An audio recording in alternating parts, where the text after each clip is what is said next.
Venice shimmered like a dream. Canals glistening under the morning sun, gondolas swaying gently in the water. For Lena Carter, a poor waitress from Ohio, it was the first time she'd ever left her home country. She had saved every dollar, waited tables day and night, and taken a cheap flight across the ocean just to escape a life that had never loved her back. But Venice felt like magic. Her best friend, Mia, had convinced her to attend a writers' conference here, a last-minute opportunity that came with a discounted hotel room. Except Lena didn't know that the discount came with a typo, and that mistake was about to change her life forever. Dragging her worn-out suitcase through marble corridors, she found room 509, inserted her keycard. It worked, and stepped inside. Soft jazz music played. The scent of expensive cologne filled the air.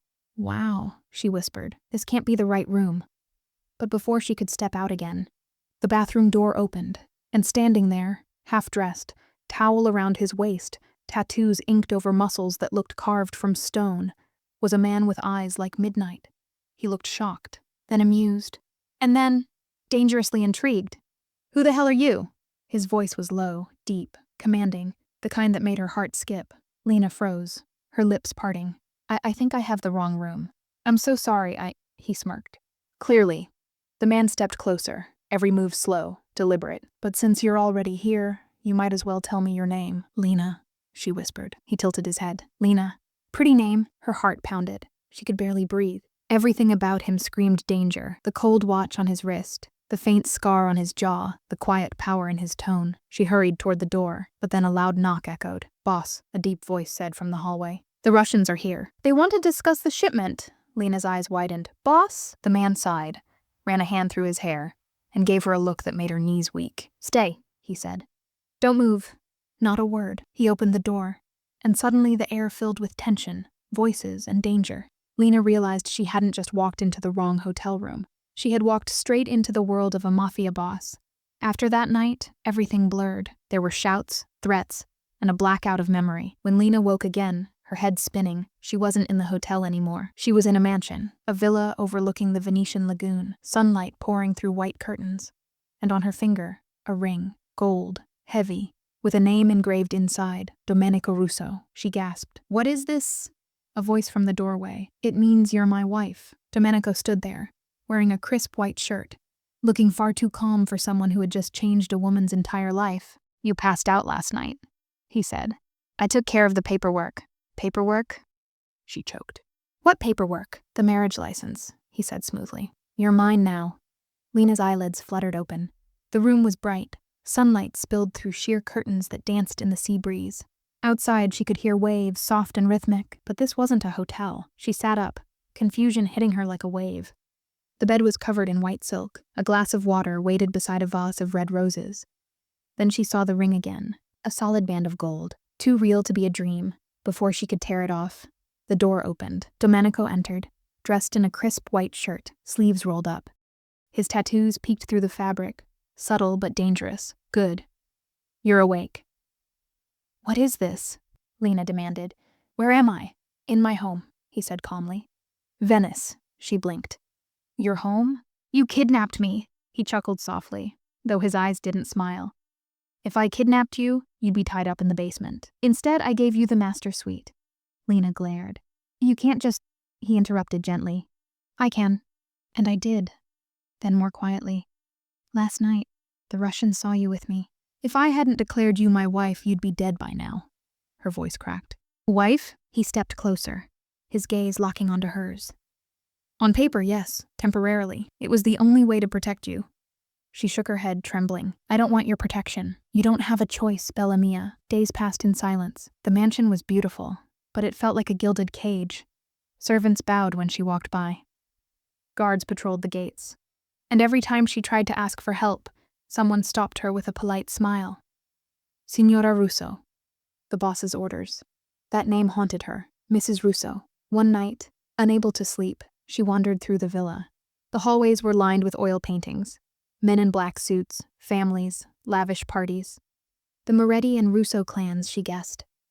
When she reached the courtyard, she saw Domenico sitting alone by the fountain, cigarette glowing in the dark. "You don't sleep either?" she asked softly. He turned, smirking. "Not when I have company in my house who hates me." She sat a few feet away, hugging her knees. "Why this life?" His expression darkened. Because power keeps people alive. Because weakness kills. Lena stared at him. You don't look weak to me. That made him laugh. Genuinely this time. You're braver than I thought, Angel. Her cheeks flushed. I'm not brave. I'm just stuck. He looked at her for a long moment, then said, maybe we're both stuck. The next few days drifted by like a slow-burning dream. Lena existed between fear and fascination, trapped in a palace built on secrets. Every morning, sunlight painted gold across the marble floors of the Venetian mansion. Servants moved like ghosts, silent but ever-present.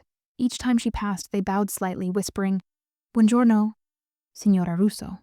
That name again, Mrs. Russo.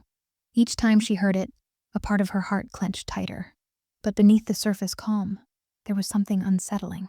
The mansion was never truly still. Whispers carried through the halls late at night. Names, numbers, deliveries. Sometimes she'd catch glimpses of men in suits entering side doors, briefcases in hand. Other times she'd see Domenico's lieutenants. Tall, cold-eyed men who spoke only in Italian and carried pistols like extensions of their arms. She began to understand. This wasn't just a rich man's home.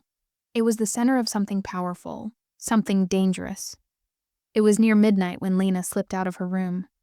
Sleep had become impossible. Her dreams were filled with fire and voices. The hallway smelled faintly of cigars and sea salt. Moonlight spilled through the glass doors leading to the inner courtyard. Drawn by the soft sound of trickling water, she followed it. There, sitting by the marble fountain, was Domenico. A half-empty glass of whiskey rested beside him. The glow of his cigarette flickered in the darkness. He looked almost human like this, tired, vulnerable, the weight of his empire pressing against his shoulders. For a long moment, she just watched him. Then softly she spoke. You don't sleep either? He turned, and that smirk, slow, sharp, curved his lips. Not when I have a guest who still looks at me like she's plotting my murder. She walked closer, folding her arms. Maybe I am, he laughed, a low rumbling sound that melted into the night air. You'd be the first woman to try. She sat a few feet away, her bare feet brushing the cool grass. Why this life, Domenico?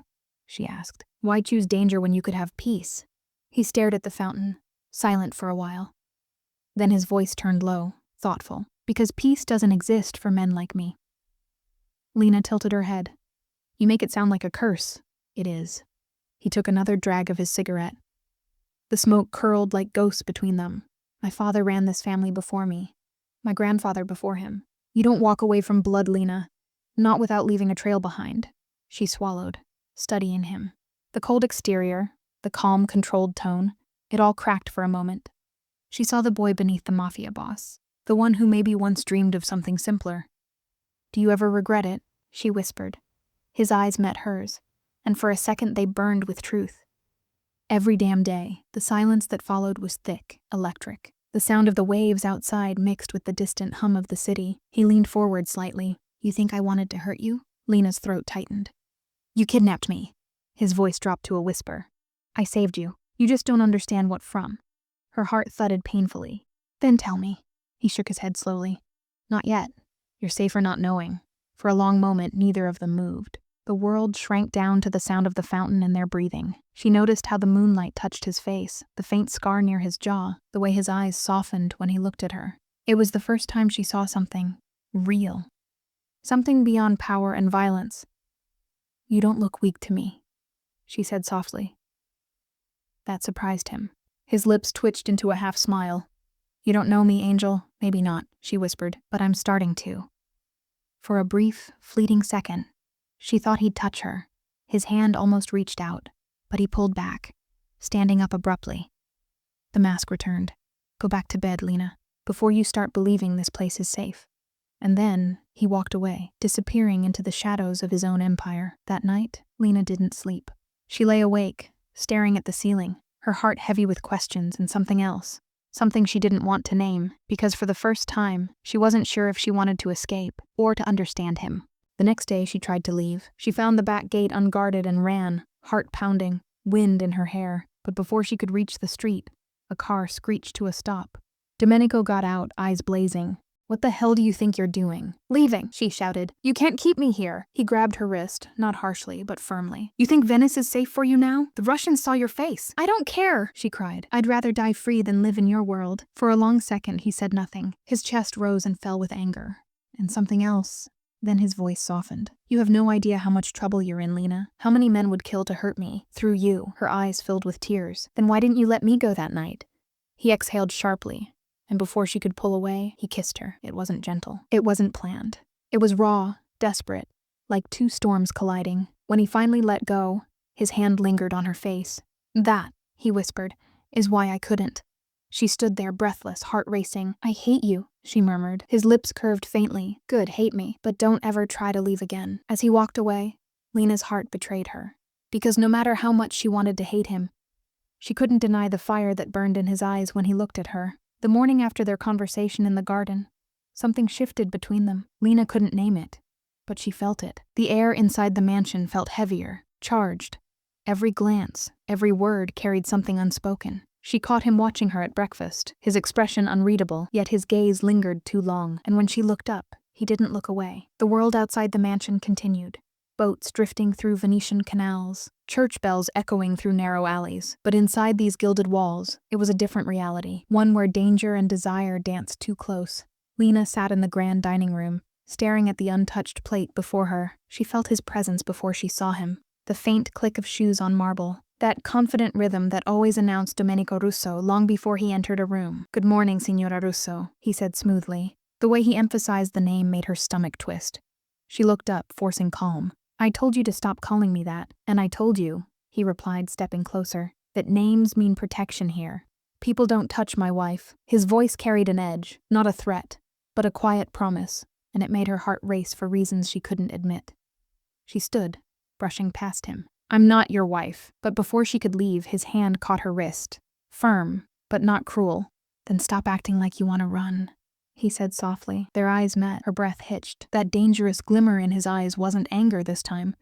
It was something else. That afternoon, Venice turned gray. Thunder rolled over the water, rain slashed against the mansion windows, and the city disappeared behind silver curtains. Lena stood by the balcony, watching it pour, trying to make sense of the feelings she didn't want. Every time she thought of Domenico, her mind argued and her heart betrayed her.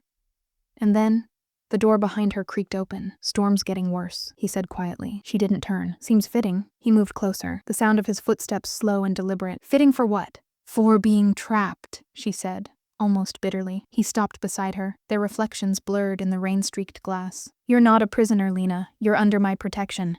She turned sharply. Protection? You kidnapped me! Lightning flashed, throwing light across his face. That fierce, beautiful face that always looked like it was carved from restraint. I saved you from people who would have killed you, he said. If I hadn't intervened that night, you wouldn't have lived to hate me. Her chest tightened. Then tell me the truth. Why me? He didn't answer. His jaw clenched, eyes dark as the storm outside. Because you remind me of something I lost, he murmured finally. Her heart stuttered. And what's that? He looked at her and for the first time, really looked. Peace. The silence that followed was unbearable. The rain softened. The world seemed to pause. Lena's breathing quickened. Her heart beat a drum against her ribs. He took a slow step forward, close enough for her to feel the heat of his body, the faint scent of his cologne, whiskey, smoke, and something darkly male. You shouldn't be near me, he whispered. Then move, she said softly. But he didn't. Another flash of lightning. The air between them cracked, and then, as if something broke loose inside him, Domenico closed the distance. His hand cupped her jaw gently, his thumb brushing her cheek. She gasped, not from fear, but from the sudden electricity surging through her. Then his lips found hers. The kiss wasn't gentle. It was desperate, aching, full of everything they'd both been denying. It felt like drowning and breathing at the same time. Her hands rose to his chest, meaning to push him away. But instead, they clutched his shirt. For a heartbeat, there was no Mafia, no lies, no danger. Only him, only her. When they finally broke apart, both were trembling. His forehead rested against hers. His voice was rough, barely a whisper. You don't know what you've done to me. Her voice shook. Then don't stop. He exhaled sharply, a man fighting every instinct to protect her from himself. Then he stepped back. If I touch you again, Lena, he said, eyes burning with restrained hunger, I won't let you go. And before she could speak, he turned and walked away, disappearing into the dim corridor, leaving her breathless, lips still trembling from the kiss she could still taste.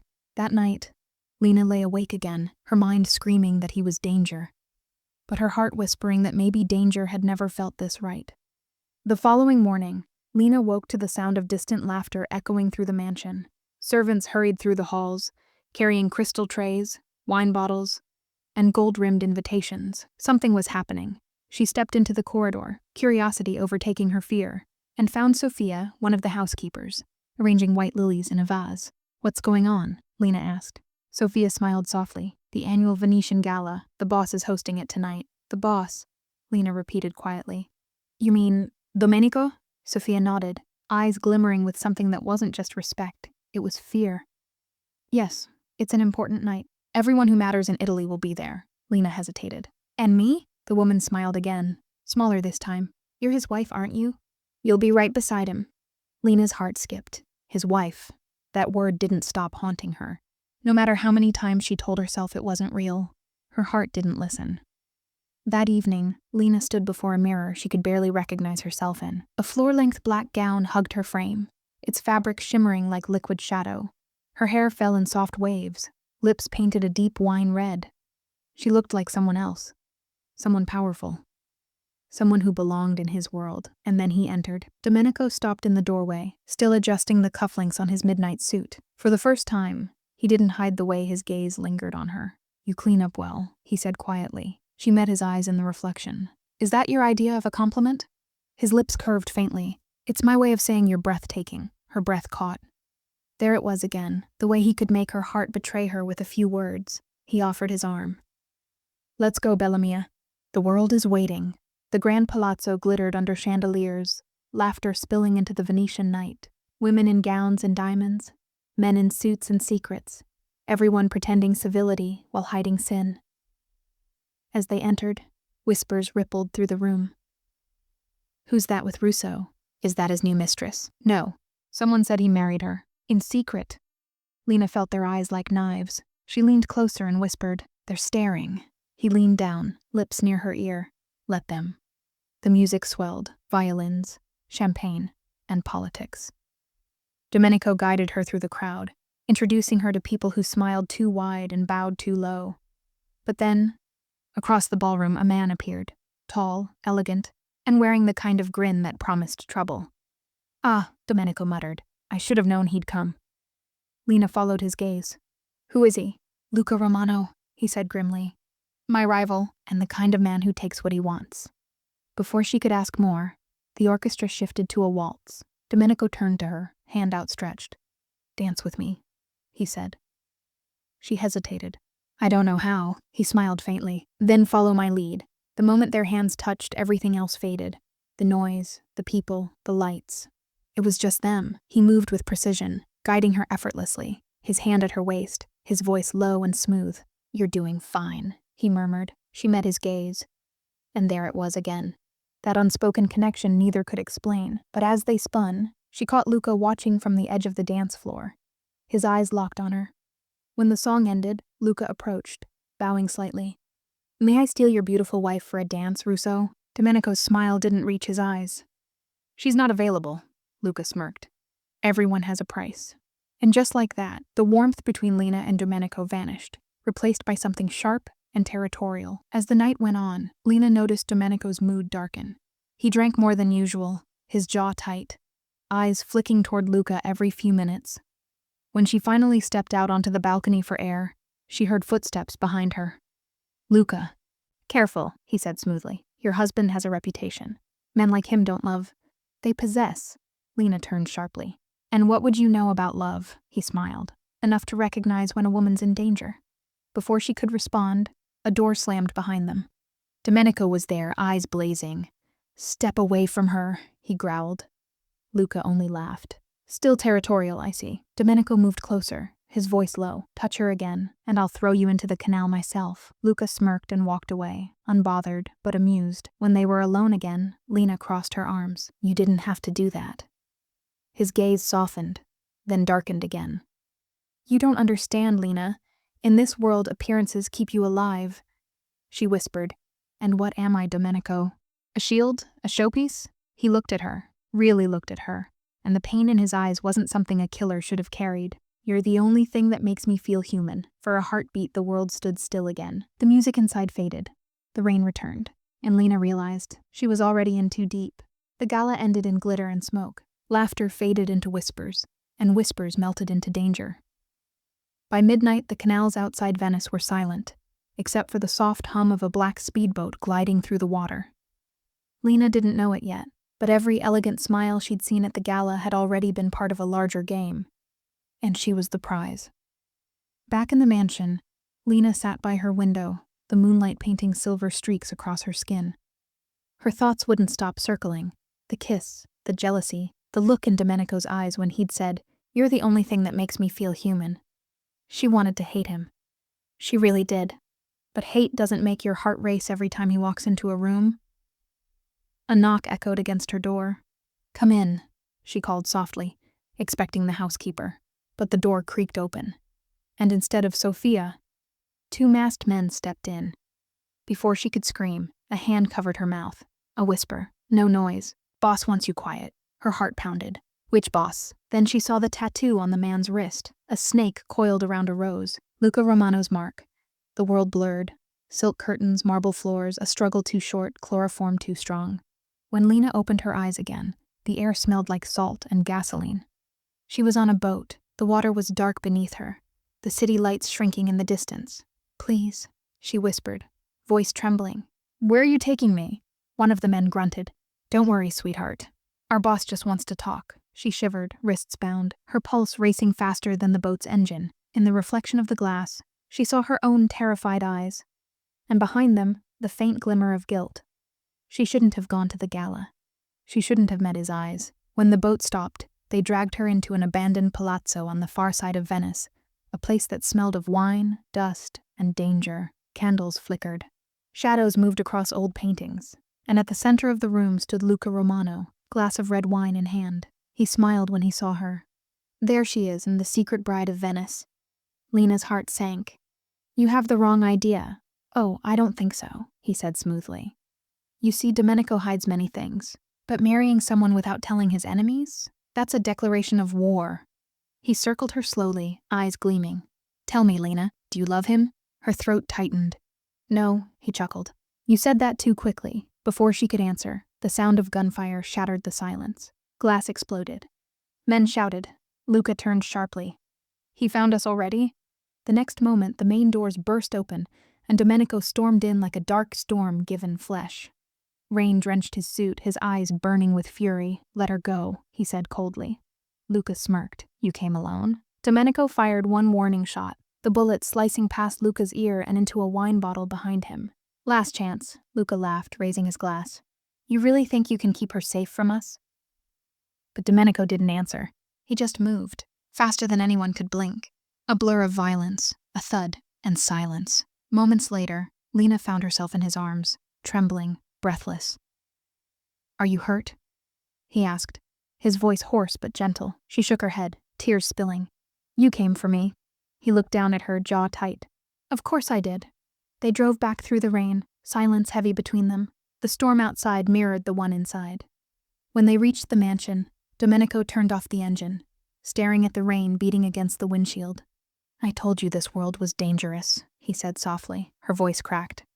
"Then why keep me in it?" He turned to her slowly.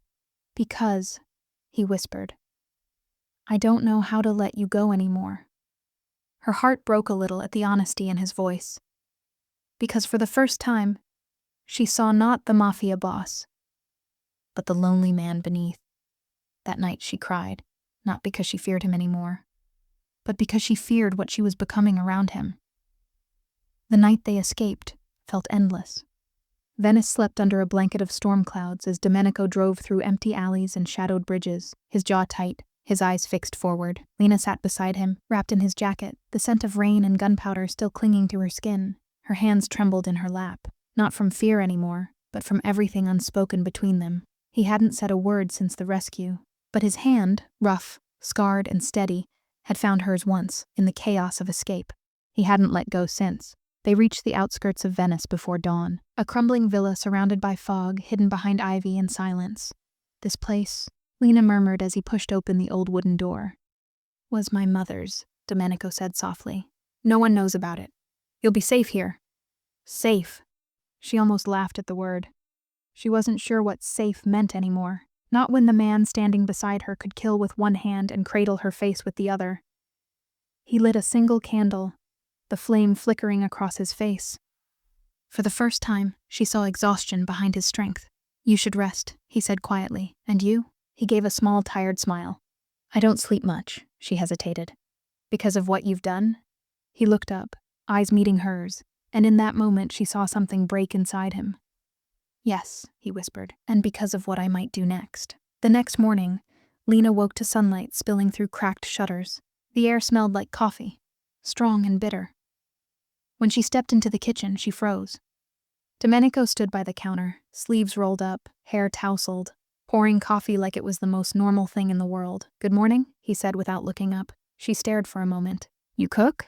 He chuckled softly. Don't sound so shocked. I wasn't always a monster. The softness in his voice disarmed her. He handed her a mug, their fingers brushing. And that one touch carried more warmth than the entire room. She took a sip. You're not a monster. He looked at her, really looked. You don't know me, then let me, she said quietly. The words hung there, fragile and dangerous, and for the first time he didn't walk away. Confessions in candlelight. That evening, the storm returned. Wind howled outside, candles flickered, and the house felt smaller, closer, as if the world had shrunk to just the two of them. Lena sat by the fireplace, legs tucked under her, lost in thought. Domenico sat across from her, the glow of the fire cutting gold into his eyes. Tell me something real, she said suddenly. He tilted his head. Like what? Something no one else knows. He exhaled slowly, leaning back in his chair. When I was 16, I wanted to be a painter, he said. My father broke my hand when he found out. Said art was for the weak. Lena's throat tightened. And now? He looked at the flames. Now I break other people's hands. She moved closer. That's not who you are. He looked up sharply. And who am I, Lena? Her voice was a whisper. Someone who's still trying to be saved. Silence fell again, thicker this time, the kind of silence that hums before a storm. He leaned forward slightly, elbows on his knees, eyes locked on hers. Every time I look at you, he said quietly, I see everything I can't have. Her heart pounded. Then stop looking. I can't. Lightning flashed outside, and for the first time since they met, there was no fear, only pull, magnetic, inevitable. He reached out, fingers brushing her cheek, tracing a line down to her lips. She closed her eyes, trembling under his touch. Domenico. He whispered her name like a prayer. Tell me to stop. She didn't. And in the next breath, his lips were on hers again. This kiss was different, softer, slower, like he was memorizing her. The fire cracked beside them. The storm raged outside, and time itself seemed to stand still. When they finally pulled apart, she was shaking. He rested his forehead against hers, voice low, almost broken. If I stay near you, I'll ruin you. She looked into his eyes, full of guilt, love and fear, and whispered back, Maybe I was already broken before you found me. He closed his eyes, his hand still cradling her face. And in that fragile moment, neither of them were the monster or the victim, just two lost souls trying to survive each other. That night, Lena fell asleep in his arms for the first time, and for the first time in years, Domenico Russo dreamed without nightmares. The storm outside hadn't stopped. It raged across Venice like a restless ghost, drumming against the villa's old windows, while the world inside stood utterly still. Lena woke up before dawn, the soft rhythm of Domenico's heartbeat against her ear, the heavy warmth of his arm around her waist. For a brief, dangerous moment, she forgot who he was. But as she slipped out of bed and her bare feet touched the cold marble floor, reality crept back in. The tattoos on his back, the gun by his bedside, the quiet scars that told stories no one ever dared to ask. She wrapped herself in a sheet and walked toward the open door of the study. It was the first time she'd seen it, an entire room filled with relics of another life, photos, ledgers, old maps, a wall of black and white pictures, men in suits, eyes hollow, power dripping from every frame, and in the middle, a picture that froze her blood. A man who looked exactly like Domenico, only older, his eyes the same stormy gray, his jaw just as sharp. But there was something colder in that gaze. The nameplate beneath the photo read, Giovanni Russo, il re di sangue, the king of blood. Domenico's voice broke the silence. Don't touch that. Lena spun around. He stood in the doorway barefoot, his expression unreadable. A shadow against the flickering light. I didn't mean to. He stepped forward slowly, his voice low. That man was my father. Her breath caught.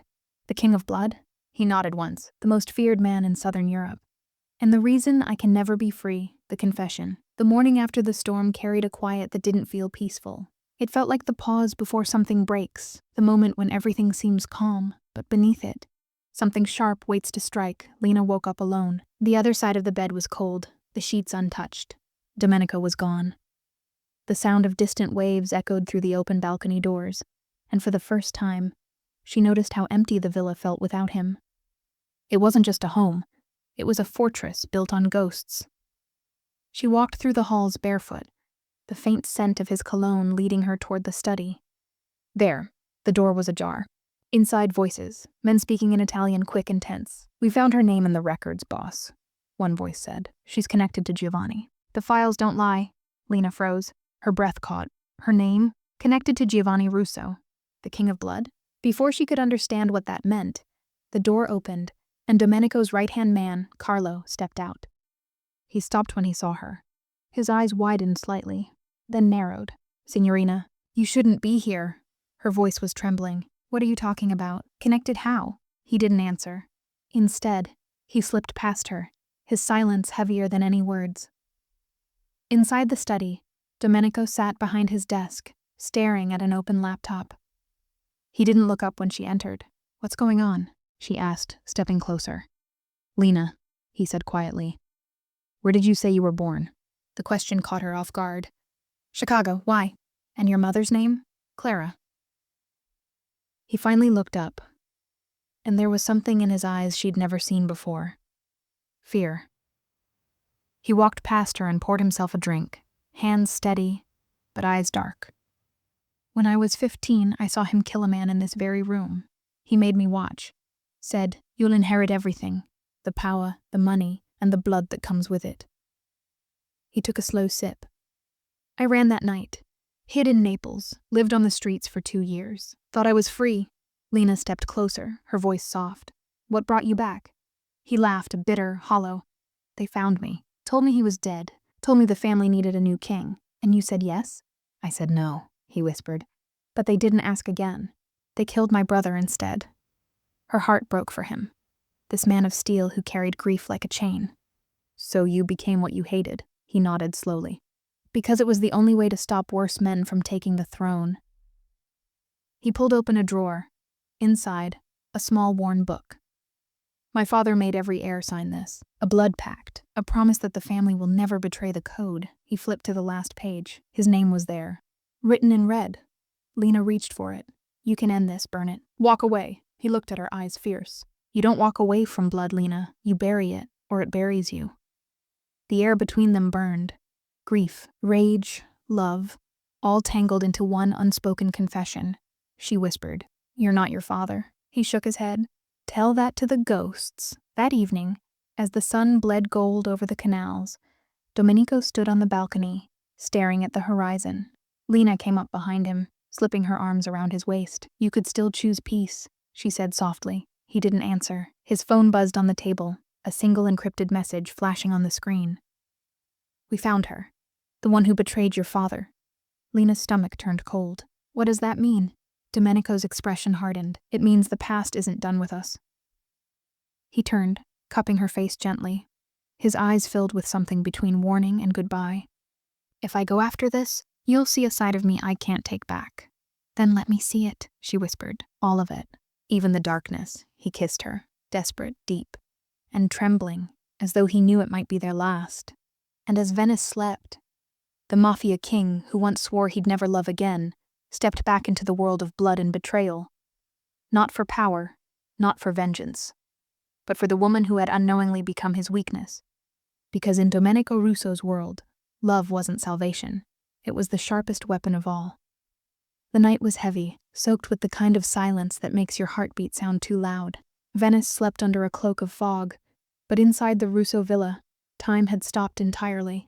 Lena stood frozen before the wall of old photographs, each one whispering secrets of blood and legacy. The soft candlelight flickered, throwing long shadows across the gold frames. Her hand trembled as she traced the name Giovanni Russo, the King of Blood, a man who had once ruled this city's underworld with an iron heart. And now she realized she was standing in the empire he built. Behind her, a voice cut through the air, deep, rough, commanding. "Don't touch that, Lena."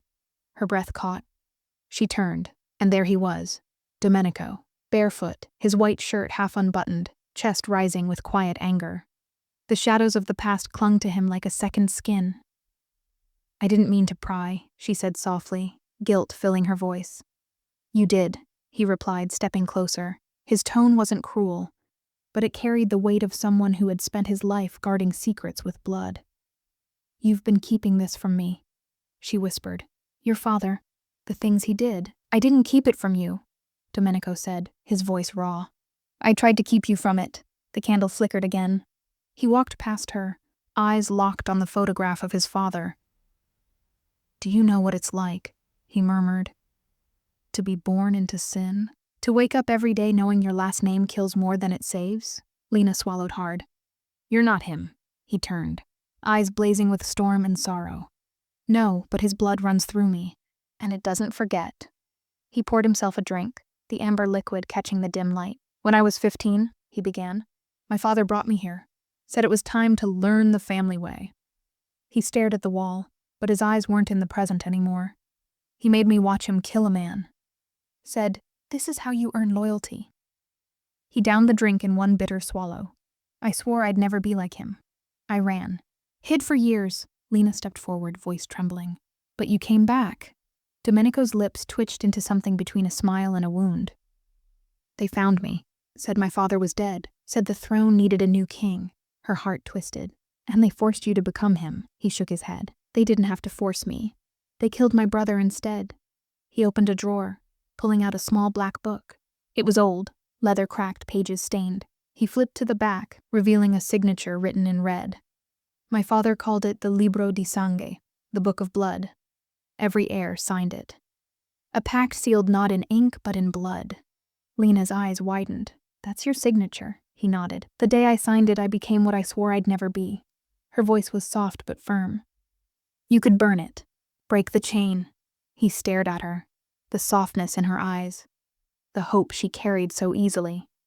Then he said quietly, "You can't burn blood, Lena. It burns you first." She walked closer, until there was barely space between them. "You don't have to carry it alone." He let out a quiet laugh, sad, broken. "Everyone who's ever tried to love me has ended up buried because of it." "Then let me be the exception," she whispered. He stared at her for a long, unguarded moment, then reached up, brushing a tear from her cheek. "Be careful what you wish for. The Russo curse doesn't break. It consumes." She placed her hand over his heart.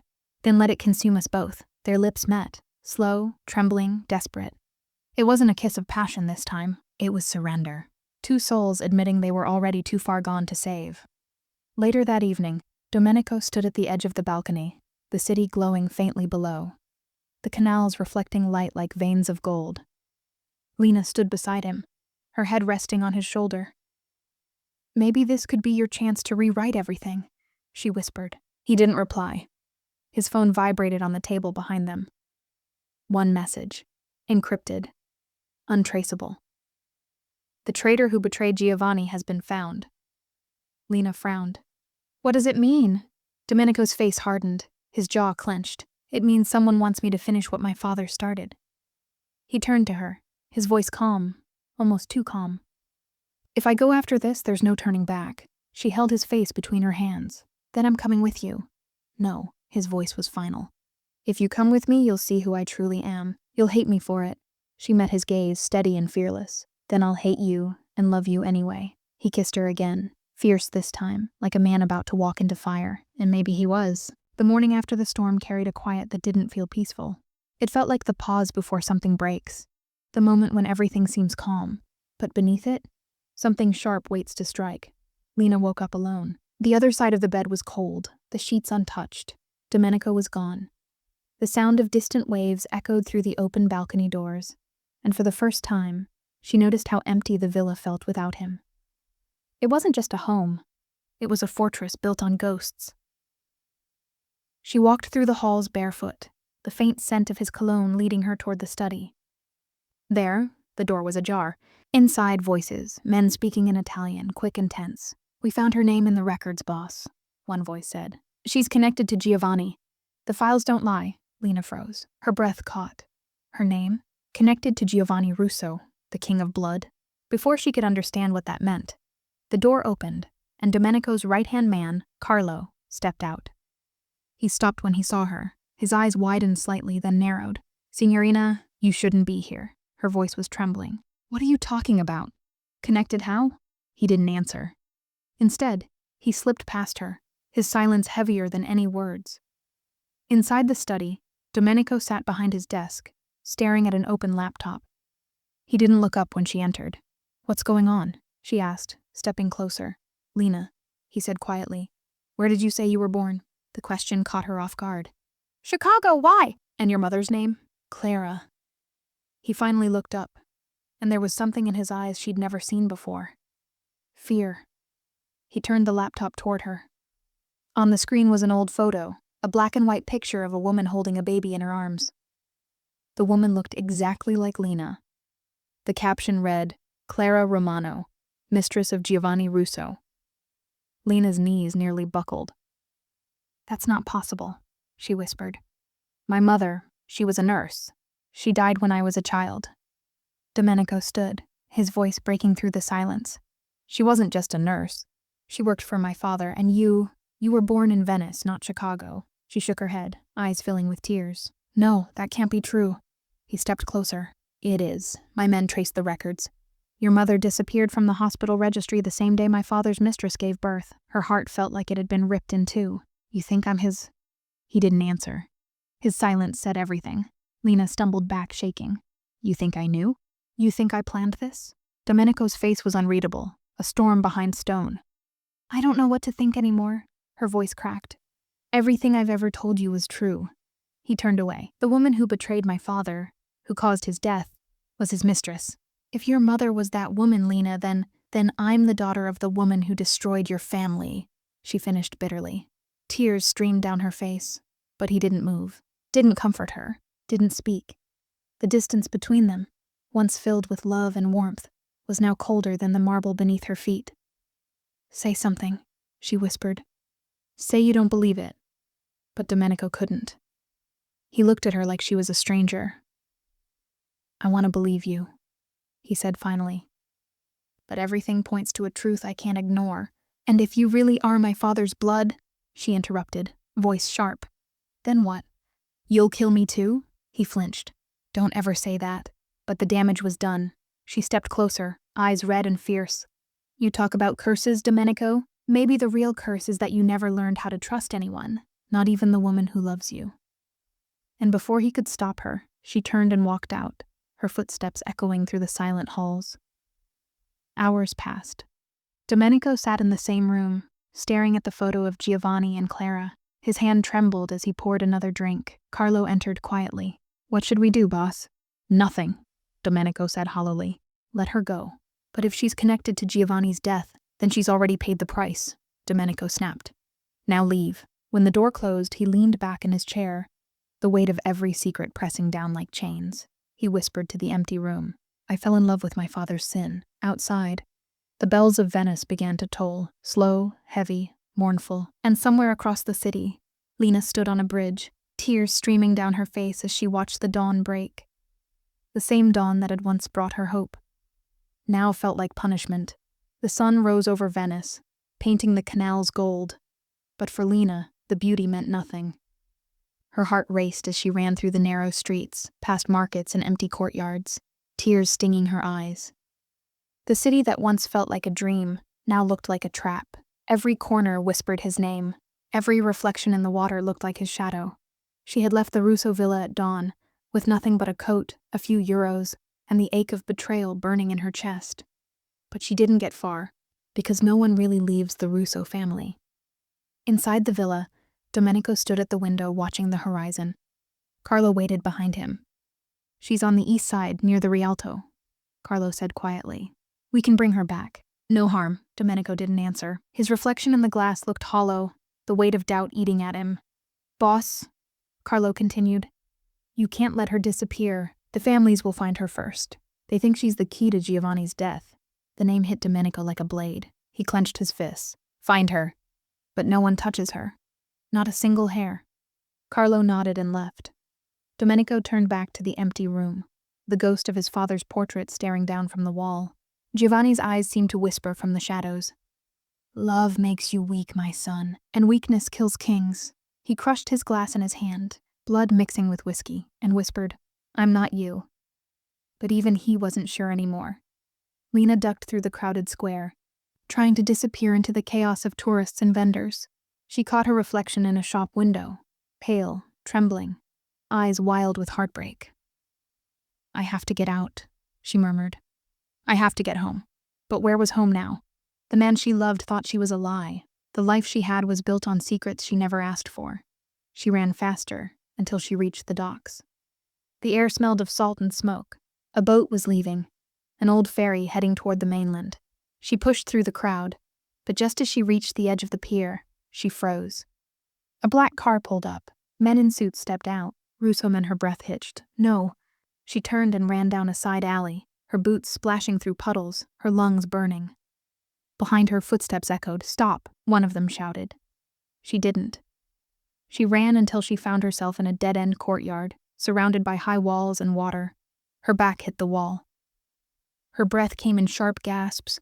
Then, the sound of footsteps slowed, and a familiar voice cut through the air. "Enough," she looked up. Domenico stood in the archway, rain dripping from his hair, his expression torn between fury and heartbreak. "Why did you run?" he demanded. "Because you looked at me like I was a curse," she snapped, "like I was something you regretted. You think this is easy for me?" He growled, "Finding out that the woman I love might be part of the blood that ruined my life?" Lena's eyes filled with tears. "Might be. You don't even know the truth, but you still chose to believe the lie." He took a step closer. "What was I supposed to do, Lena? My entire life has been built on lies. I didn't want you to be one of them." Her voice cracked. "Then why are you here?" He stopped, inches away now. "Because I can't let you go." She stared at him, at the man who was both her savior and her ruin. "You said love makes you weak," she whispered. "Is that what this is?" He looked at her for a long, painful moment. Then he said softly, "No, this is the only thing keeping me alive." For a heartbeat, the world was still. Then a gunfire. Bullets hit the wall beside them. Lena screamed. Domenico grabbed her, pulling her behind him.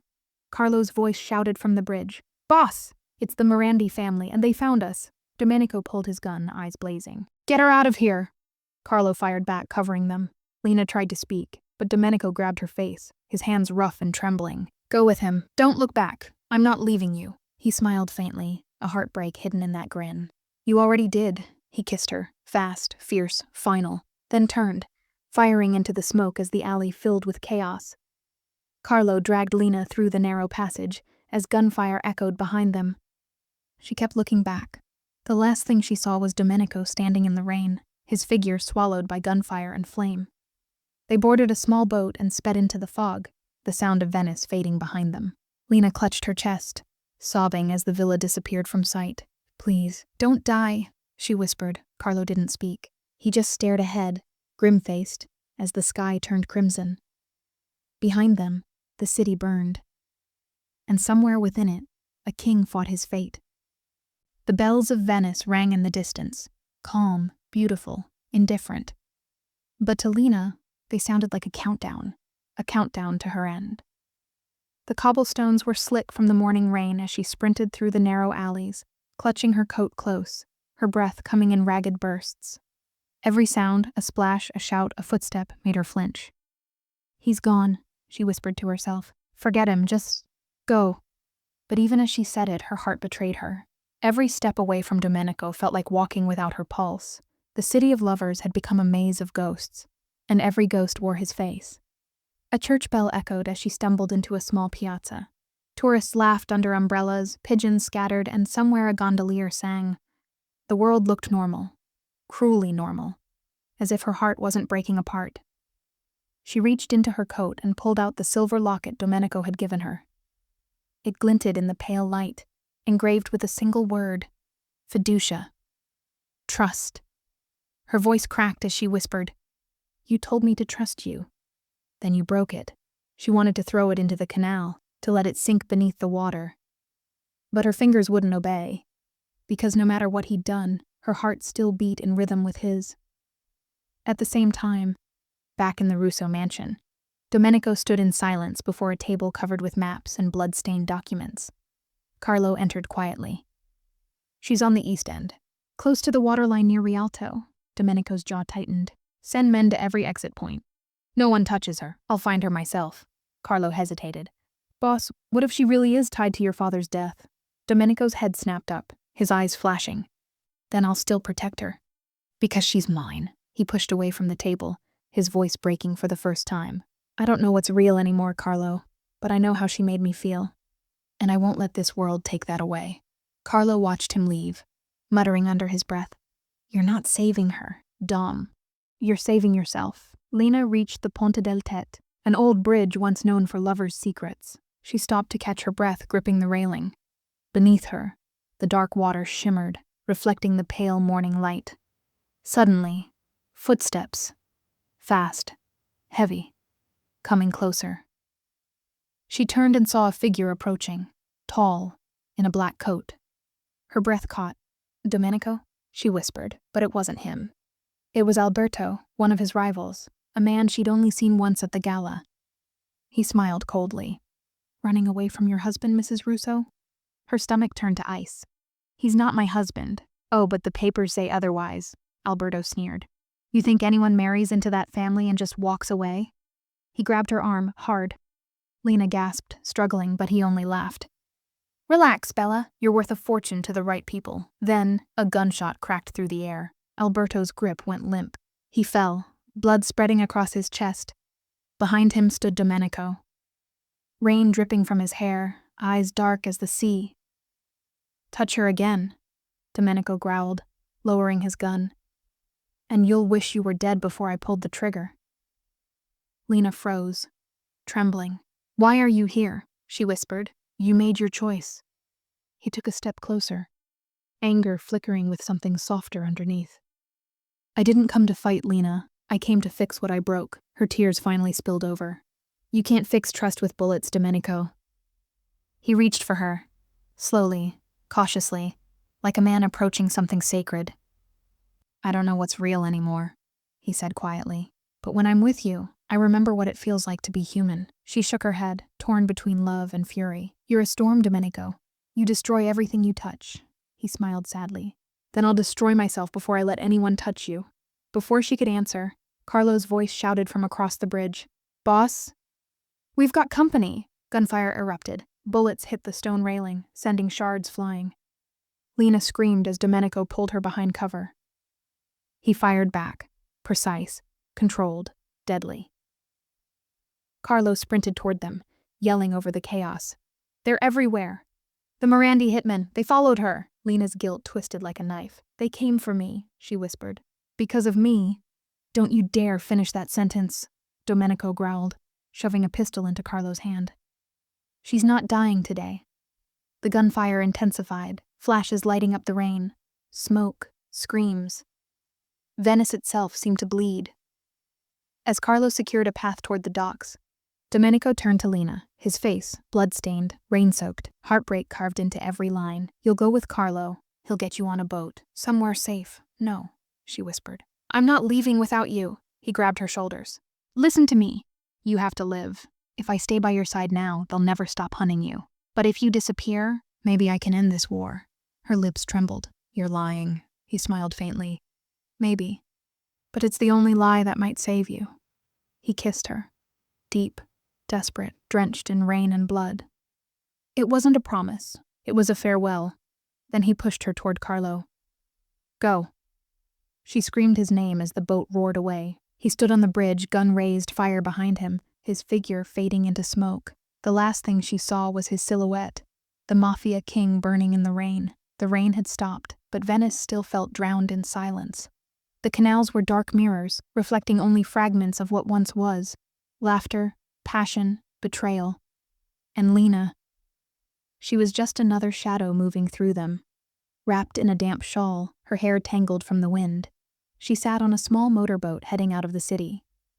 Carlo steered in silence, his face hard, eyes scanning the mist. "He told me to get you to safety," Carlo said finally. "That's what I'm doing."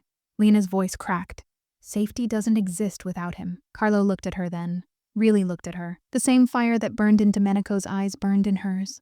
He sighed, jaw tightening. "You don't understand.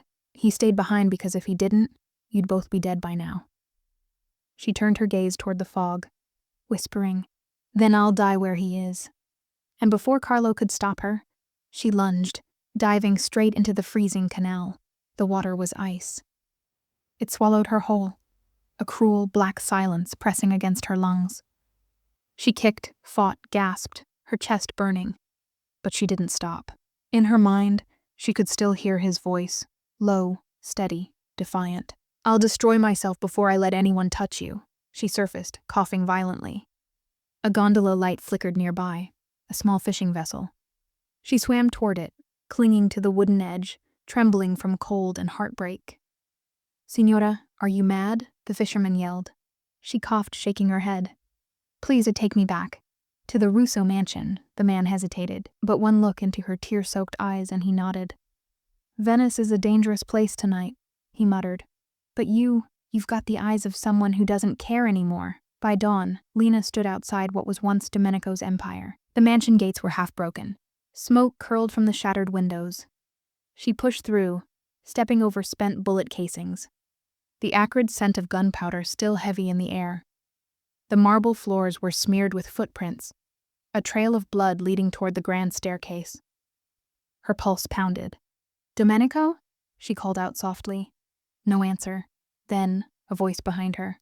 "Looking for someone, Signora?" She turned sharply and saw Don Matteo, Domenico's uncle, the man who'd once ruled before being exiled. A serpent in a silk suit. "You shouldn't have come back," he said coldly.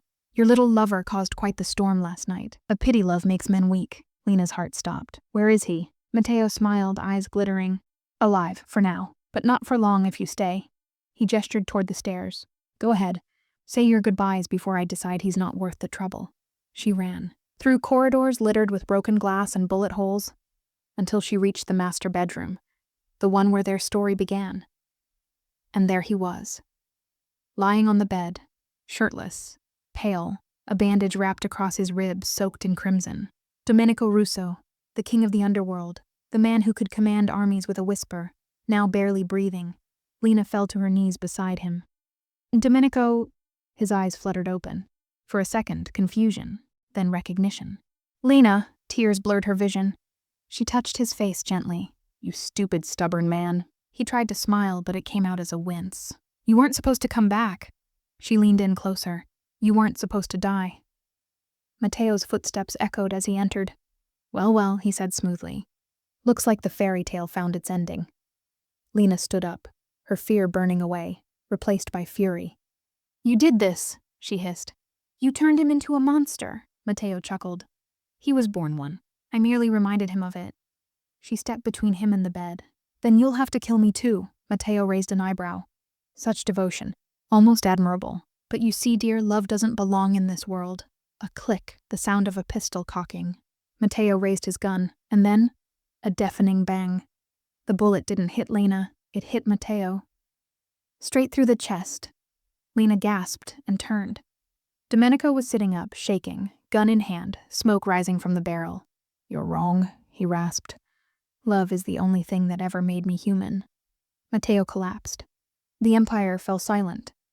Hours later, the sun rose over the canals. Lena sat beside Domenico on the mansion balcony, his head resting against her shoulder. Birds circled over the quiet city, golden light spilling across the rooftops. He spoke softly. "Everything's gone, Lena. The money, the men, the name."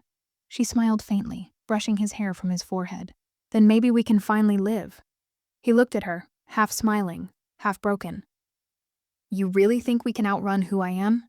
She met his gaze. "We don't have to outrun it.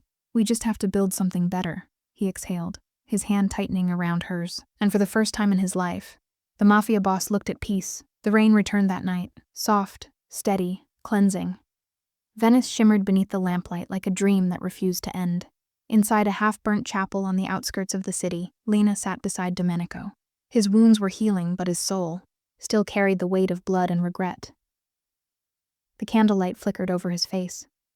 The face of a man who had built an empire, lost it, and found something far greater in the ashes. Lena reached out, tracing the faint scar along his jaw. "You should rest," she whispered. "You've lost too much already." He caught her hand, pressing his lips against her palm. "I haven't lost everything." Her breath caught. There was something in his voice, a stillness, a certainty, that frightened her more than the violence ever had. The hidden ring? He rose slowly, walking toward a small altar, what was left of it. From beneath a loose stone, he pulled out a small velvet box, dusty, worn, untouched by time. Lena's eyes widened. "Domenico, what is that?" He turned, a faint smile curving his lips. "Something I bought years ago, for a woman I hadn't met yet." He opened the box. Inside was a ring. Simple, elegant, but unmistakably powerful. A thin gold band engraved with the initials DR and a tiny red ruby set in its heart. "I used to think power meant fear," he said quietly. "But then you walked into my life, and you made me see power as what you're willing to protect. Not what you can destroy." Lena stood frozen. Her heart raced, eyes brimming with tears. "Domenico, are you—" He stepped closer, taking her trembling hands in his. "I don't have a family name anymore. I don't have soldiers or cities, but I still have a heart that beats for one person. And that's you." He sank down to one knee, in the ruins of his own world, and whispered, "Lena, will you marry me?" For a long moment, silence, only the echo of the rain tapping against the stained glass shards. Lena's tears fell freely. She wanted to say yes. God, she wanted to. But deep inside, fear twisted like a blade. "You don't understand," she said softly. "The world won't let us be happy. They'll come for you." "For me?" He smiled faintly, a shadow in his eyes. "Then let them come. I've fought for money, revenge, power. I'll fight for love too." She shook her head, voice breaking. "Domenico, if I say yes, there's no going back." He took her face in his hands, his voice trembling but firm. "Lena, I've already burned the bridge behind me." And that's when she broke. The dam of fear, of guilt, of every unsaid word, it all poured out as she fell into his arms. "Yes," she whispered against his chest.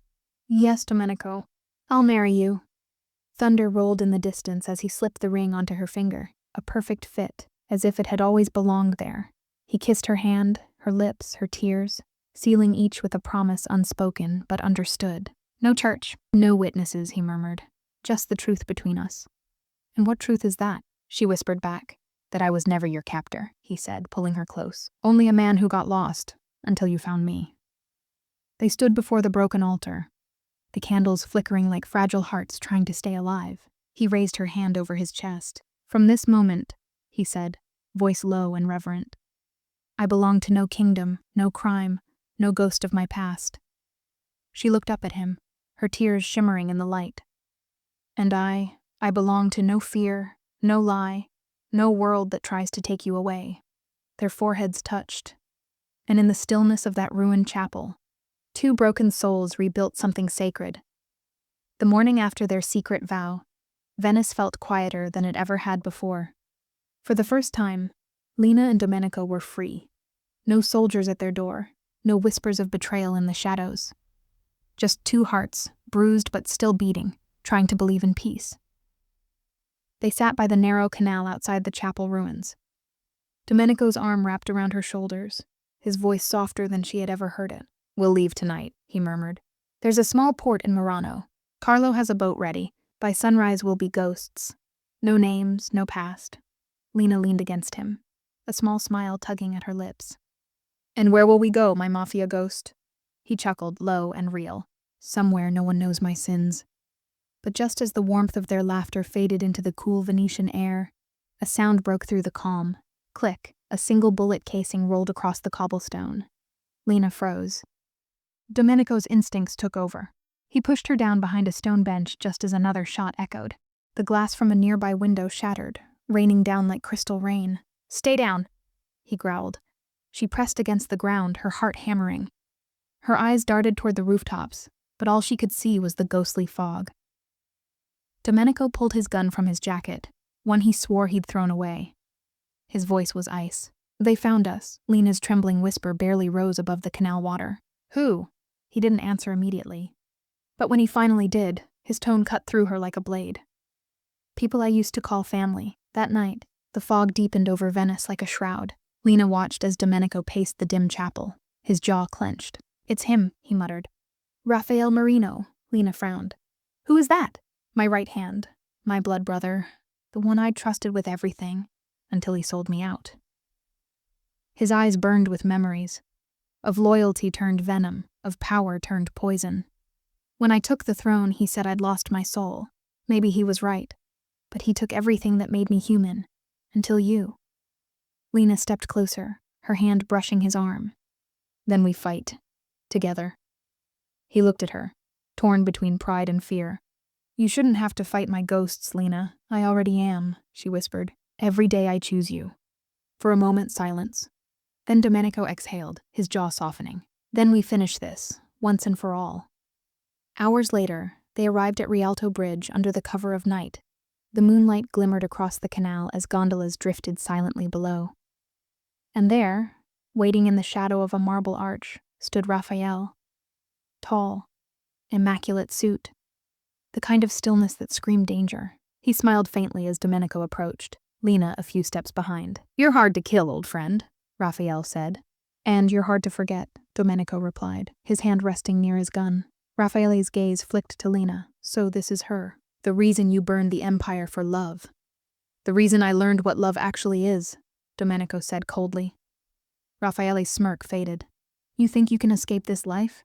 You think the blood just washes away?" "No," Domenico murmured, "but I can stop it from drowning her." A pause, thick, heavy, deadly. Then Raphael's voice turned to poison. "Then you die tonight, brother." Gunfire erupted, sharp, echoing across the water. Lena screamed as bullets tore through the fog. Domenico pulled her behind a pillar, returning fire. But Raphael was prepared. His men emerged from the mist, 3, 4, maybe more. Outnumbered, cornered. Domenico's breaths came heavy, blood seeping from a graze on his arm. He looked at Lena, terrified but defiant. "Run!" he hissed. "No!" she shouted. "I won't leave you." "Please," he whispered. "Not like this." But she didn't move. Instead, she crawled closer, picking up his dropped gun with shaking hands. When Raphael stepped out from the shadows, his gun raised, Lena was already there. Eyes blazing, tears streaming. "You'll have to kill me first," Raphael laughed softly. "You're brave. I see why he loves you." But as he aimed, another shot rang out. Raphael staggered, looking down in disbelief as blood bloomed across his chest. Behind him, Carlo stepped forward, gun still smoking. "Boss said he wanted peace," Carlo muttered. "I'm here to make sure he gets it." Raphael fell to his knees, his voice a rasp.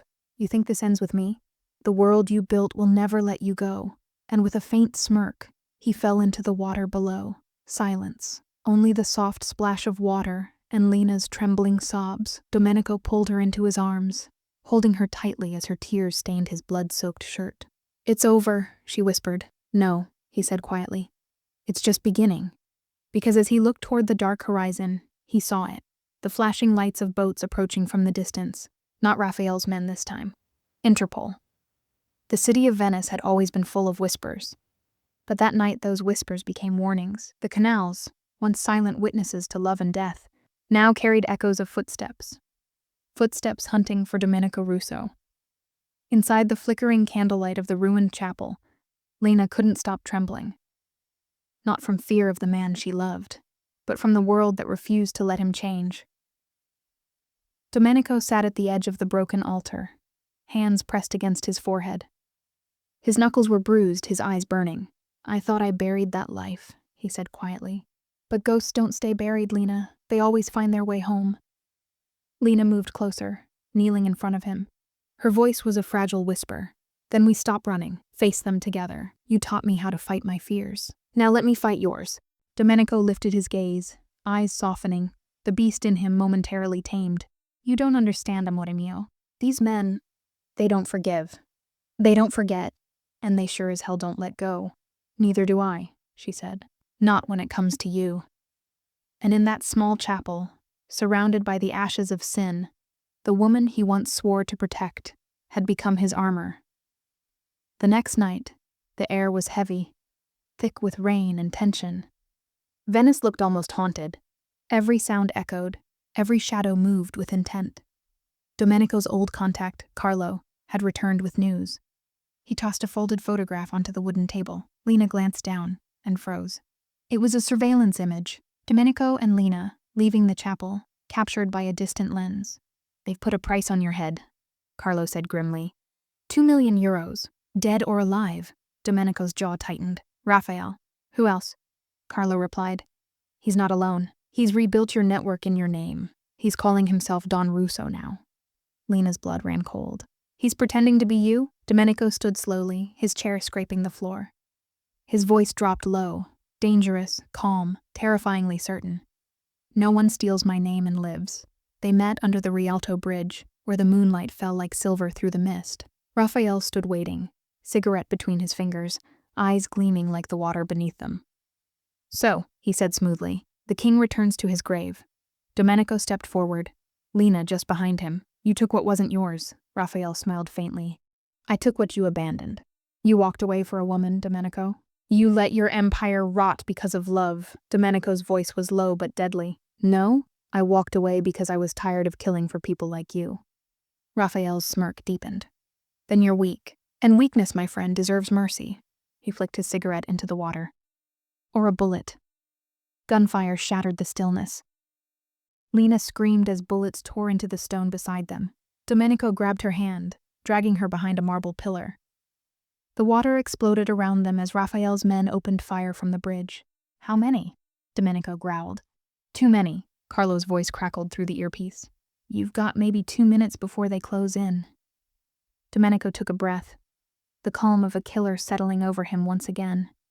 He looked at Lena, his expression softening for just a heartbeat. When this is over, if I don't make it, don't you dare, she cut him off, tears glistening in her eyes. You promised me forever. He smiled faintly, brushing her cheek. Then forever starts now. The next few seconds felt like hours. Smoke, shouts, the echo of gunfire ricocheting off the canal walls. Domenico moved like a ghost, every shot precise, every step silent. But Raphael was no amateur. He moved in the dark like a shadow that refused to fade. Then, the two brothers stood face to face again. No more soldiers, no more words, just the ghosts of who they used to be. Raphael aimed his pistol. You don't deserve to walk away from this. Domenico's voice was a whisper. Neither of us ever did. The shots rang out. 2, perfectly timed. 1 body fell. 1 man stood. Smoke drifted upward like a prayer that would never be answered. Lena ran to him, her heart shattering. Domenico dropped the gun, his hand trembling. Raphael lay still, eyes open to the sky, his final smirk frozen in death. It's over, Lena whispered. No, Domenico said, voice shaking. It never is. He fell to his knees, clutching her hand. Rain mixed with blood on the cobblestone. For a long time, neither spoke. And then, a flash of blue light reflected on the wet stones. Sirens. Interpol. They've found us, Lena breathed. No, Domenico said quietly, a small, almost peaceful smile on his lips. They've found me. Venice slept under a blanket of fog that night, but for Lena and Domenico, sleep had become a luxury they could no longer afford. The sound of sirens bled through the rain-soaked streets as blue lights danced across ancient walls. Hand in hand, they ran through the narrow alleys, hearts pounding, footsteps echoing over cobblestone. Behind them, the ghosts of their choices, and ahead, a future written in chaos. Keep going, Lena, Domenico said, breathless but steady. Don't look back. Not now. I'm not leaving without you, she cried, her voice breaking as she stumbled, her shoes slick with rain. He caught her, pulling her close, eyes fierce and desperate. You won't have to. A black car screeched around the corner, flashlights, shouts in Italian. Fermi, polizia! Domenico fired once into the air, the echo scattering pigeons into the fog. They dove into the water, vanishing beneath the surface just as the lights converged. The next morning, headlines blazed across Europe. Former Mafia boss wanted for murder and escape in Venice. Interpol launches manhunt. Mysterious woman seen with Russo. They were fugitives now. And every border, every camera, every whisper became a threat. For weeks they moved like shadows, through the Alps, across Switzerland, into the quiet edges of France. Old safe houses, stolen passports, cash buried in forgotten walls. Lena watched him one night as he stood at the edge of a mountain road, cigarette smoke curling into the cold wind. His hair was longer now, his beard rougher, his eyes darker, haunted but human. "You know what I miss?" she said softly. "Venice. Before all this, when I thought you were just a stranger who helped me." He smiled faintly. "And now? Now I know you're the man I can't live without." He turned toward her, his voice quiet. "Then I can never stop running, because if they take me, they take us." She reached out, placing her hand over his heart. "Then we run together." They found a small apartment in Montmartre, the city glowing gold at dusk. For the first time in weeks, Lena felt almost human again. She painted while he watched, small moments of peace stitched together by fear. At night, he'd sit by the window, listening to the hum of the city below. His mind drifted between guilt and love, between the man he used to be and the man he wanted to become for her. "I wish I could give you a life without danger," he murmured one night, tracing her shoulder with his fingertips. "No guns, no blood. Just you and me." "You already did," she whispered, eyes half closed. "Every second you're still here." But peace never lasts for men like Domenico Russo. One morning, a letter arrived. No name, no return address, just a red wax seal.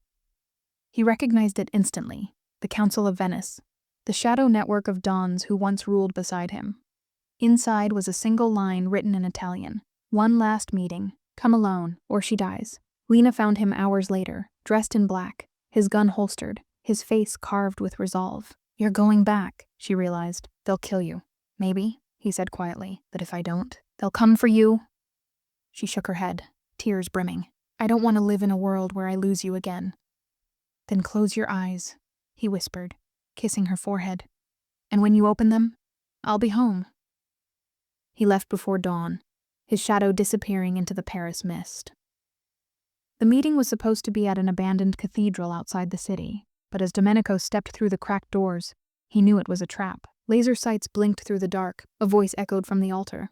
"You were never meant to walk away, Russo." Interpol agents surrounded him, weapons drawn, and among them, the man who betrayed him once before. "Carlo, you sold me out," Domenico said quietly. "You said you'd protect her."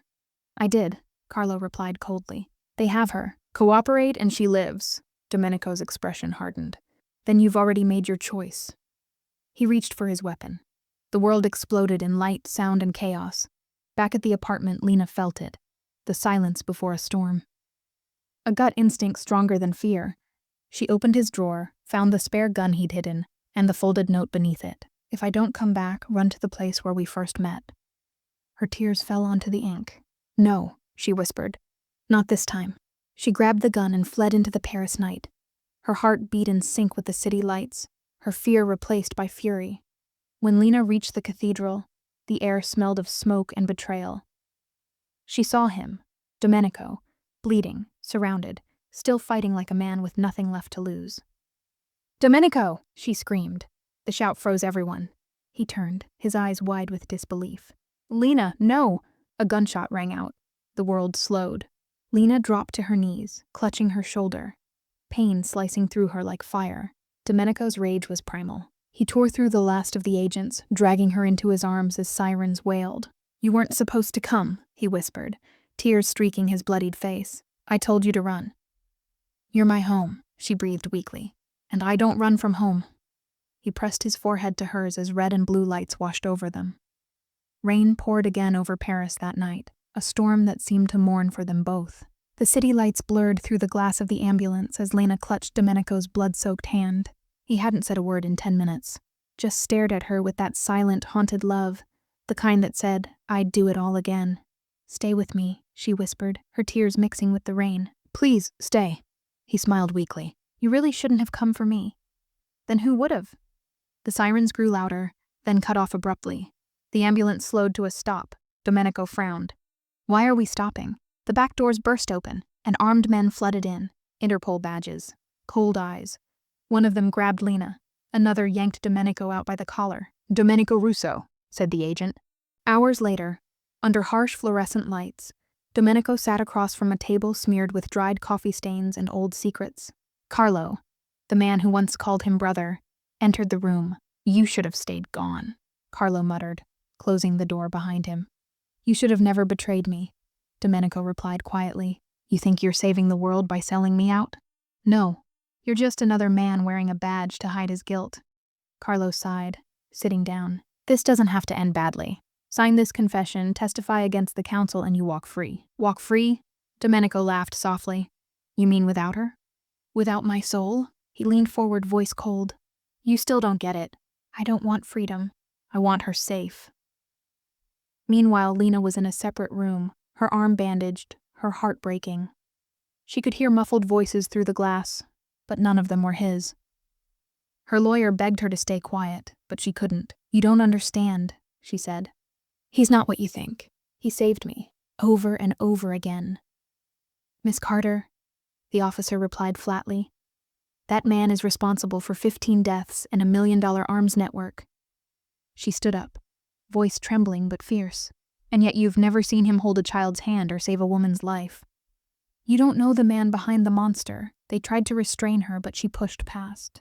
If he was going to confess to everything, she'd confess for him." That night, they moved Domenico for transport to a secure facility outside Paris. Rain again. Always rain. Lena followed the convoy in secret, dressed in black, her pulse racing. She had stolen a police radio, and when she heard the words, "possible ambush ahead," her blood ran cold. A black van appeared on the overpass, and before anyone could react, gunfire erupted. Glass shattered. Tires screamed. Domenico's vehicle swerved, flipping onto its side. Agents spilled out, returning fire, chaos, shouting, flashes of light. And amid it all, Domenico crawled from the wreckage, blood dripping, fury in his eyes. "Carlo," he roared. "You set this up." Carlo stumbled from the second car, bleeding from his arm. "It wasn't me." "It's them. The council. They found us both." Before Domenico could reply, the van's doors burst open. Masked men, machine guns, the council's assassins. "They don't want justice," Carlo gasped. "They want to erase the story." Bullets rained down like fire. Domenico grabbed a fallen agent's weapon and turned the world into chaos. Lena appeared from the shadows, sprinting toward him. "Domenico!" He saw her, and something inside him broke. He ran toward her, cutting through gunfire, shielding her body with his own. They dove behind a burning car as bullets ricocheted off the asphalt.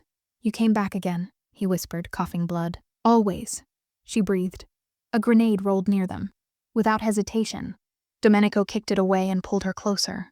"When I said forever," he whispered, "I meant even when forever ends." The explosion consumed the street in blinding light. Hours later, the rain returned, washing the blood from the cobblestones. Interpol arrived too late. The convoy was destroyed. Among the wreckage, they found 2 bodies, locked in an embrace: Domenico Russo, Lena Carter, the fugitive, and the girl who loved him beyond redemption. But when Carlo searched the scene himself, something made him pause. 2 blood trails, leading away. And the next morning, on the banks of the Seine, a fisherman swore he saw a man, tall, scarred, carrying a woman in his arms, vanish into the fog. The rain wouldn't stop. Paris, always beautiful and tragic, cried for them that night.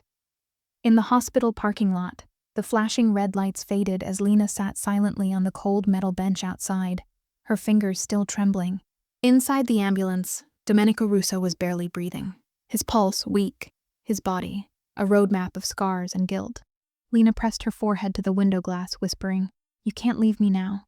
Not after everything. Please, not now." Inside, he stirred weakly, eyes fluttering open. His voice was faint but teasing. "You're still bossy, even when I'm dying." She let out a tearful laugh. "You idiot! Don't you dare joke now." He smiled faintly before his eyes rolled back. Then, silence. The heart monitor flatlined. "No, no, no!" Lena screamed as doctors rushed in. They dragged her back while nurses worked frantically. She could only watch through glass as his body convulsed, as the man she loved slipped between worlds. After what felt like forever, one of the doctors shouted, We got him. He's stable. Lena dropped to her knees, sobbing, her whole body shaking with relief.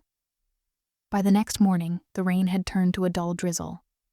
Domenico awoke handcuffed to a hospital bed.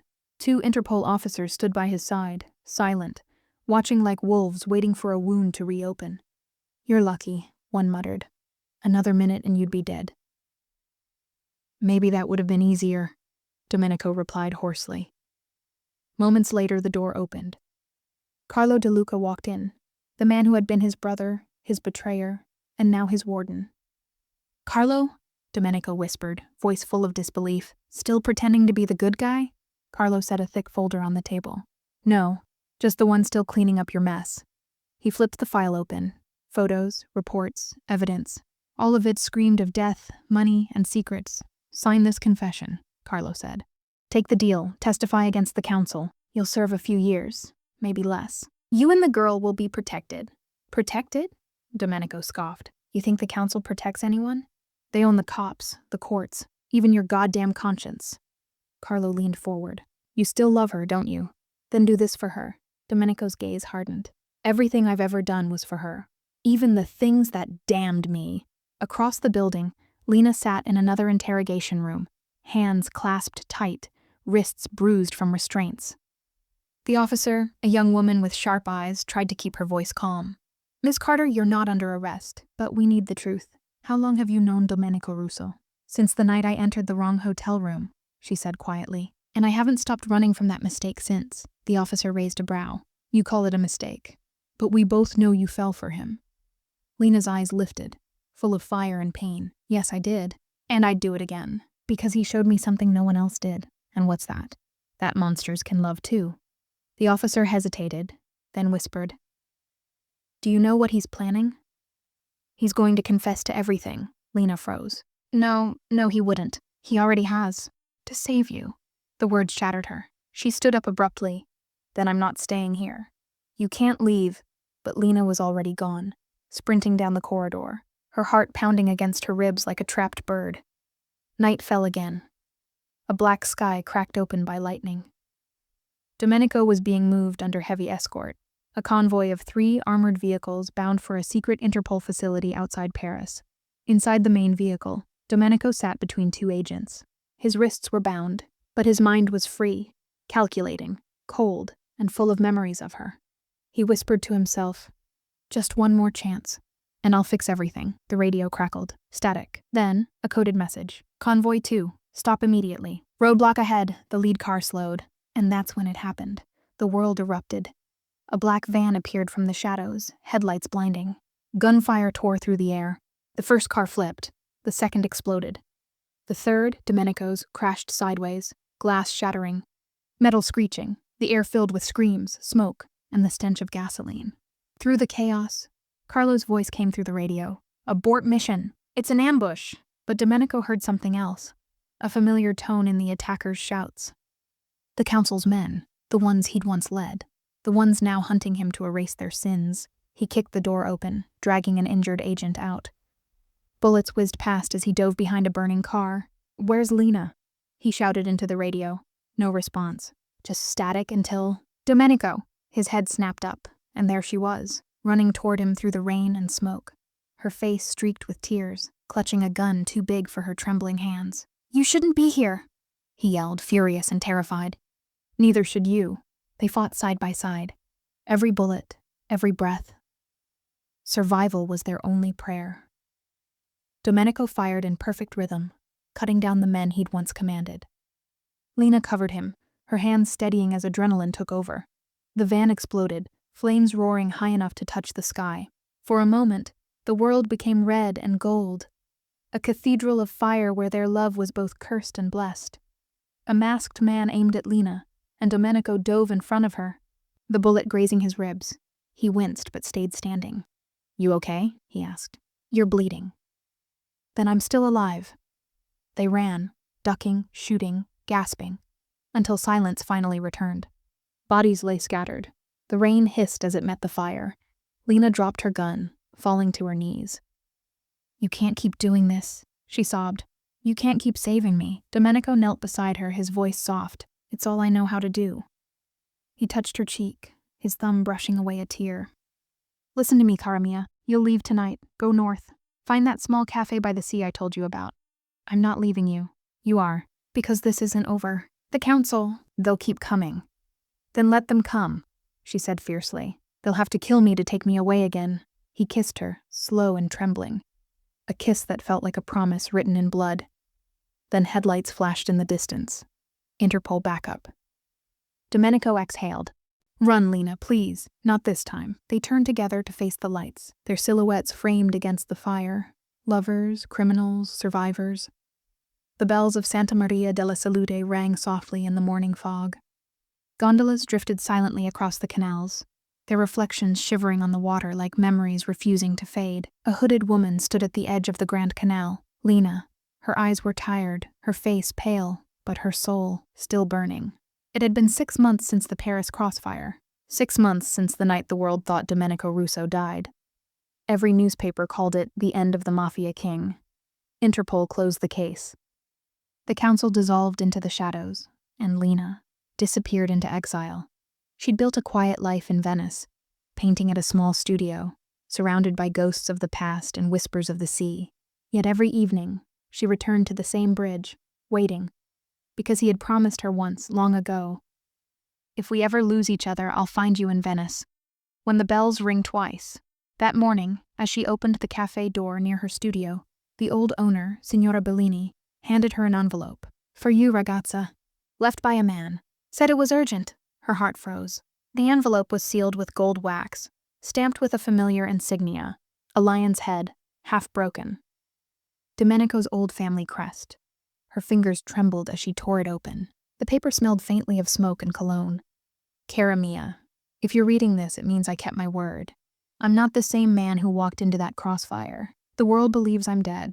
Let them. For the first time, I can live free. Meet me at sunset, at the place where the sea meets the stone. No guards. No ghosts, just us.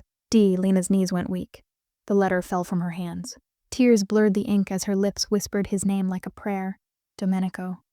The sun fell low, turning the lagoon into molten gold. Lena walked down the narrow path that led to the abandoned lighthouse, the place where he had first told her his real name.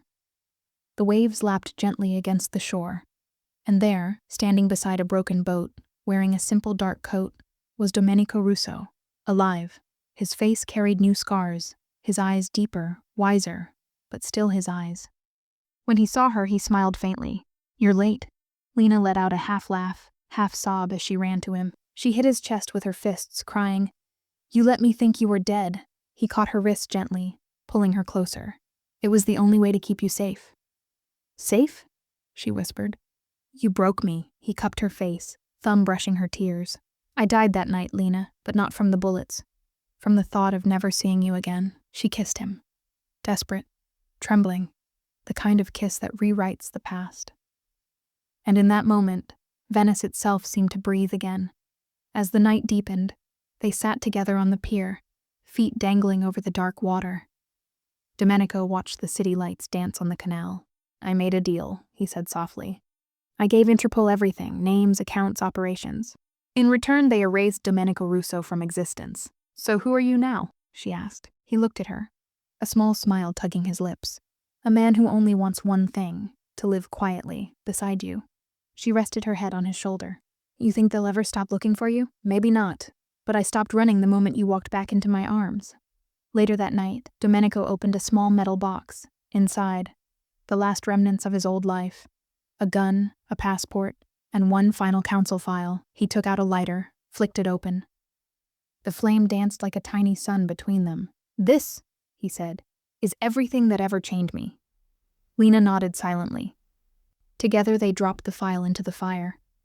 The papers curled and blackened, the flames devouring every secret, every crime, every ghost. When the last ember faded, Domenico whispered, Now it's just us. Months later, tourists filled the canals, laughter echoing off the marble walls. In a quiet corner cafe, a woman in a white dress painted by the window. Beside her, a man served espresso, his dark eyes calm and warm. No one knew their names. No one guessed their past. And then, the bells of Santa Maria della Salute rang twice. Lena looked up, smiling softly. Domenico took her hand. Outside, the city shimmered, a reflection of love reborn in the ruins of sin. "We were forged in fire," she whispered, "and reborn in water."